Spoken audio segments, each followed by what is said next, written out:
Hello and welcome to the Inspiration and Enlightenment Slow Talk.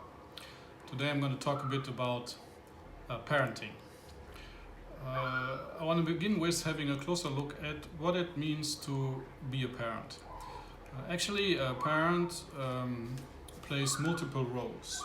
Yeah, they are teachers, they are bodyguards, they are health guards, they are friends, and they are lovers. And I believe it's important to explain these roles to your children. So they don't get confused when you act paradoxical. For example, you're playing with them and you're their best friend, and then they drop their sandwich on the floor, pick it up and eat it, and you get mad. Children get confused about this, but if you explain to them that you have multiple roles, they will quickly get it how they need to react on certain situations. And kids can understand these roles. Yeah? And believe me, it works better if you say, do you want to mess with your health guard? Instead of saying, eat your salad. It's a little bit more fun and it works. I tried it with my son and he gets it. Our self-identification is a mix of soul and ego consciousness. Children usually have more soul consciousness than ego consciousness. So for the sake of giving a number, let's say kids have a 60-40 ratio, ego and soul, and adults have an 80-20 ratio, ego and soul. So instinctively we know that. And that's why we feel that children are like little angels. Yeah? And children express soul values. Yeah? They like to express soul values like love, happiness, sense of purpose, and sense of beauty, which we as adults have already lost a little. So we try to protect that precious soul consciousness or soul awareness as long as we can by shielding our children off from adversity. Yeah. But of course, little by little, adversity chips away that soul consciousness during the time children turn into adults. Only enlightenment and the pursuit of the heart's desire can counteract the impact of adversity, or rather, only these two can be strong enough to keep adversity at bay and the damage that adversity can do to soul consciousness. Every soul incarnates with a particular purpose. Yes, I mean the main purpose of souls is to have experiences, all sorts of experience as well as meaningful experiences, but there's always some kind of particular purpose that we bring into an incarnation. Yeah? And we do that by pursuing our heart's desire. That's our way of fulfilling that purpose. My heart's desire is to be an inspiring writer.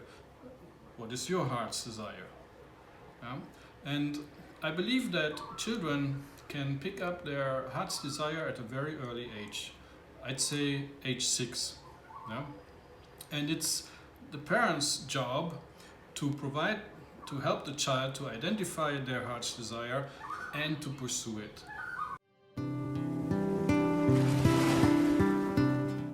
So every child is born with a certain purpose, and it is born with a certain talent that helps the child to fulfill that purpose. So in my case, it is a talent to write. Yeah? So you need to give your child opportunities to develop that talent. And many parents do that. Yeah? For example, if the child has a musical talent, they pay for music lessons. If the child has a talent to act, they find acting workshops for the child. So 3 things: help the child to identify its heart's desire, and that's not becoming policeman or a firefighter. to develop its talent, giving the child opportunities to develop the talents, and keep motivating the child to pursue their heart's desire. Nobody is perfect, and every child has flaws. And it's important to understand that the flaw is always a lack of a capability. So, for example, the lack of courage, or a lack of empathy, or the lack or inability to control emotions. So when we as parents are confronted with our child's flaw, and we are, to our pain, we usually react by getting angry. And as you know, that never helps. So how can we more positively deal with our children's flaws? Also, it never helps to explain to the child the danger of the flaws they have. So for example, if you don't learn in school, you will have trouble later in life. Because like us, children learn through repercussion. But by the time the repercussions kick in, it's far too late. So what can we do as parents to help our children to overcome their flaws, or rather to develop a missing capability?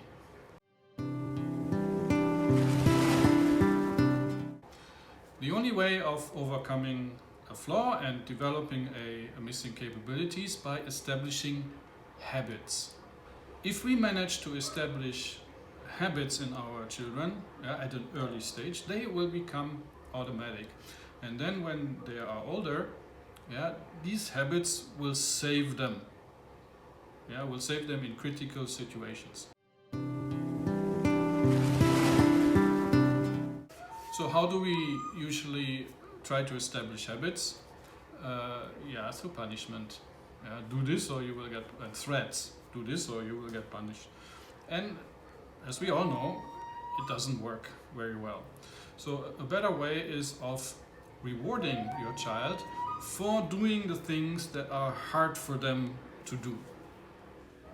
And in order to do that, you do not need to give your child treats. So the way you do it, you make two lists. On the first list, you list everything that your child likes to do. And on the second list, you list the capabilities that your child needs to develop, things they are not good at. And then you explain to your child, okay, these are the things you need to learn, or these are the habits you need to establish, so that next time you're older, you will not run into trouble.